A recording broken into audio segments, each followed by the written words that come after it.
What's going on YouTube? It is Team Gradelock here. I'm your host Enrico, and of course I want to say to all my wonderful, beautiful faces out there, this is just miss you, love you.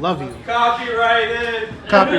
Welcome back to our channel. Today we have a deck profile of Link Jokers, but this one is a very special Link Joker. This one is a very helmet on helmet special Link Jokers by John, aka Little Canadian. So it's gonna break down the build and tell us why Link Jokers is actually pretty good now, because the last Link Joker deck profiles we had were terrible. Yeah, Link Joker's been pretty bad since the leaders came into standard. Speak up. StarHook isn't much better, but it's a cool concept at the very least. The starter StarHook, Lurie, I believe, Luriel. You play this only because you actually have to. There's one card in the deck that depends on this card being the starter, but it looks cool at the very least, so that's why you play it. Obligatory, you play 4 heals. Every deck play 4 heals no matter what. I don't care what people say, you should always do that. Regardless though, this deck's ratios is a bit weird. It plays 7 crit and 5 draw. The only reason that you play 5 draw is because you play 5 grade 3s and you need to dig into your deck to see your specific grade 3 or grade 4 very, very fast. And the draw trigger is one way to supplement and help towards that. The deck also just has a very low hand, so sometimes these are more helpful. Obligatory, you play 4 draw PGs, that's just auto-include. Everything else, yeah, it's decent. It kind of sucks if you draw this, but that's the con of playing cards with that kind of a ratio. Then you play 4 of the grade 3 Brant. The grade 3 Brant is pretty cool. He has Force, obviously. Act on Vanguard, you get to Counterblast and Soul Blast. You reverse the triggers of crits so that they automatically give the Vanguard -1 crit, and you change heals to they deal the opponent 1 damage. Your opponent still gets the power from those, but those other effects apply. These scenarios are pretty good if you are up in advantage and you're pushing your opponent.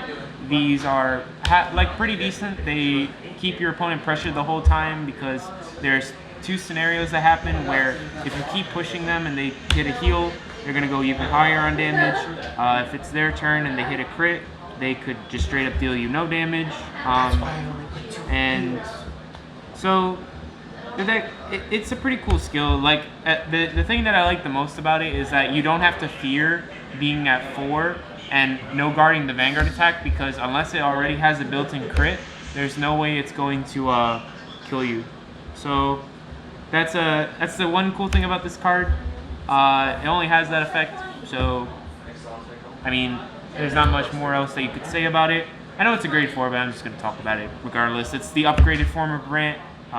It's the grade 4 Brant. It's the same exact thing, except he's a 14k base. He only costs a Counterblast, and he also changes the effects of draws and fronts. He changes draws to they have to discard a card instead of draw a card, and he changes fronts to being applied to the back row. Everything's the same with heals and crits, so I'm not going to talk too much about that. But draws, it's pretty decent because if you use it on the draws, they have to discard so they can't pay for their draw PGs.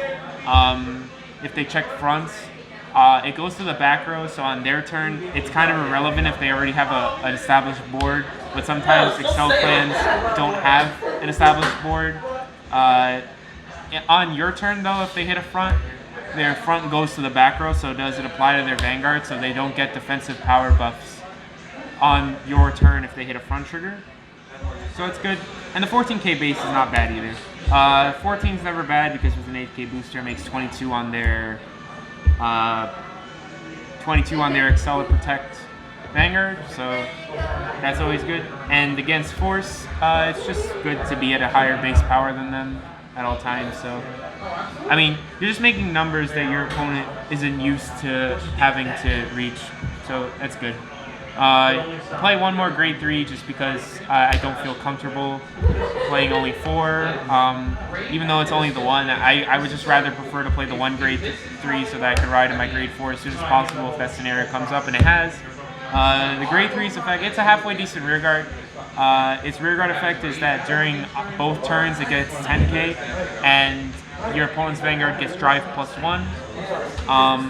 And also So it's a 20k, it's a 23k beat stick on your turn and a 23k defensive wall on your opponent's turn. And unfortunately, it gives them an extra drive, but when you give them an extra drive, it plays towards Grant because it forces them to check more triggers. They could just not deal you with damage, they could just die. And if they get, on that third check, if they get a trigger, then it's discarded. So it's good sometimes, not all the time. So I don't want to see it all the time, but if I do see it, then it's cool. I don't depend on it too much, that's why I don't talk about it all too much. And then going into StarHook, the other ones, you go into StarHook, Grade 2, StarHook, Ledeloop? I don't know, man. StarHook Grade 2. His effect is on Rearguard, when you drive check any unit that has StarHook in the name, it gets 10k. So it basically changes your StarHooks in the deck to triggers. It makes this thing get super powerful. It lets you go check StarHook, check trigger, and this thing is 30k on its own without a force marker. And also on your opponent's turn, you get to intercept with this, and then you get to look at your opponent's top deck and decide to bind it or not. So if you're, basically if you have your effect online, you can force them to check crit triggers so they don't deal you damage, or heal triggers so that they go up in damage. Or if you're not there yet and you're just like you have one written and then you have one in the rear guard, you have to do that, but do the opposite way so that they don't check a crit or a draw. So they just check vanilla. And it's also very good because when you intercept with it, you get to, when you know there's not a normal unit, there's a normal unit on the top of their deck, you get to leave it there so that you can safely 2 to pass the Vanguard because you know your opponent can't break a 2 to pass with one normal unit. So that card's good for that reason as well.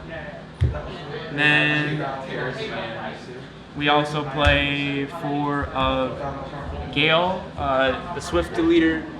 This card's also pretty decent because it's the first ride of the deck. This thing lets you also, it's also power because when you call it and you have more Rearguards than your opponent, it gets 4k.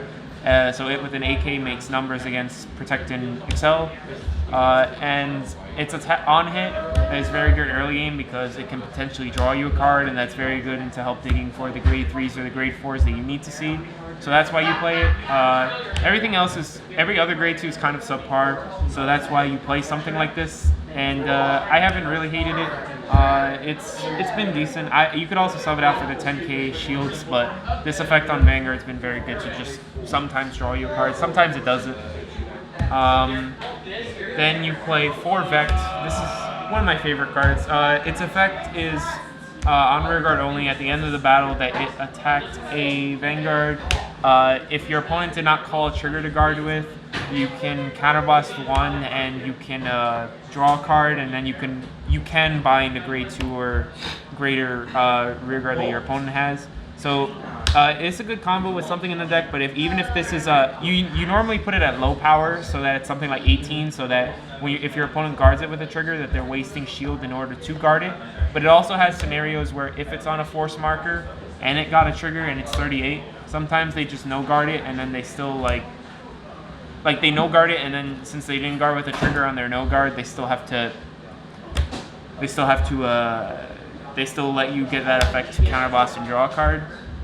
But overall, it applies like pressure in a different sense, where it takes away a lot of shield without needing that force marker. So it's halfway decent as well. It just sucks that it costs a counterblast. This deck's very counterblast heavy because it also doesn't have a countercharge engine. Then you play 4 of the StarHook Searcher Grade 1. It's Churro. I don't know, man. Why do they keep doing this? Why do they make Link Joker cards hard to pronounce? Its effect is counterblast 1, mill your top 4. If there's a grade 2 or higher StarHook in there that you want, you can add it to your hand. The other ones stay in the drop. I've never been a fan of random milling. Never have. This has milled me 3 crits and a heal, so there's been times where I really hate this card. But you do need to play it because of the low amount of grade 3 and grade 4s that you need to see. So it's more as a fact just a safety net in case your hand's looking very bad and you need to see the the cards. So you still need to play it. And it's also just StarHook to check with that grade 2 to get more power. Speaking of which, you play 4 of StarHook Gizaris. Jesus, these names are so hard to pronounce. This effect is on guard. You get to counterblast one and bring it back to the board after you guard with it. So again, it's good. If we actually had countercharge engine, this card would be actually absolutely nuts. But overall, like that effect is very good, and its other effect to the other effect to it specifically requires you to soul blast the starter, and then you get to look at your opponent's top deck and choose to bind it or not. This is very good early game because you get to get rid of key things that they may want and force them to draw triggers early game. Or if it's done later, you get to force your opponent to check defense for trigger. You get to force them to check the trigger that ends up hurting them in the long run. But you only get to one-time use because it has to beat the starter. Then you play 4 of, in my opinion, like this is my favorite grade 1 that even came out of this set. It's Jet Shaft. On boost of anything, you get to Soul Blast 1, and then your opponent has to intercept as much as possible. This kills Excel, Bermuda. Like honestly, it is a really good card, and I do appreciate that we have at least this. This card makes I have a fun time playing this deck, and the card super combos with Vect because like with Vect, you force them to intercept, and if they actually have 2 interceptors, it guards this attack, but they didn't guard with the trigger, so that if they don't guard with the trigger, they lose 2 Rearguards from Jet Shaft, and then you also get to counterblast 1 and draw a card on top of that. So, like, it's actually, like, super good. But if you don't see this card, your games can kind of be bad, but overall, like, it's really good to have the inclusion of this card in the deck because it just forces your opponent's Rearguards to go away for no charge, no cost. It's literally just 1 Soul Blast. And then we play 2 of the Butterfly. The Butterfly is literally only here because of the Soul Charge option. If your opponent didn't guard with the trigger, you get to shove this into Soul and you give your one of your units 10k. You put this behind Van, and if you're facing a Protect matchup, they Protect marker you just literally give a Rearguard 10k, make something harder to guard. Or if you put it behind the Rearguards, it does the same thing. If they try to no guard an attack because both of your lanes are the same line, like they're the same amount of guard, and they try to hit defensive trigger in order to be able to guard it better. This is behind your first attack. This will make sure that the next attack is either bigger or the same number if they hit a defensive trigger. So that's good at least. Overall, it's like decent. I wouldn't say it's like broken, but you need it because it supplies power and it supplies soul. Overall, that's it. This deck's super simple. You get on your grade 3 or your grade 4 and you just reverse your opponent's triggers and hope you live and hope they die. That's all that it is. Like literally you just hope you live and hope they die. Because these things do nothing but reverse the triggers.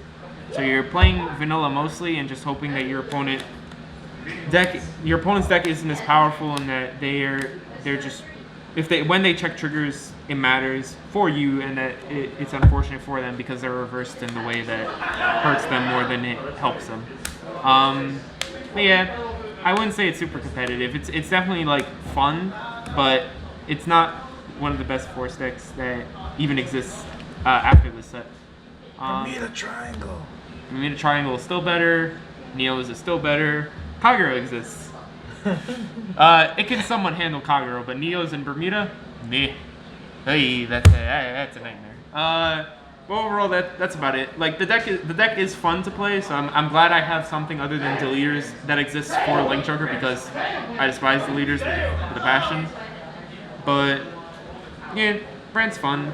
I'm just gonna wait a month for Messiahs for this deck for the clan to actually be broken, and then I can be super happy because I have a fun deck and a broken deck at the same time. But yeah.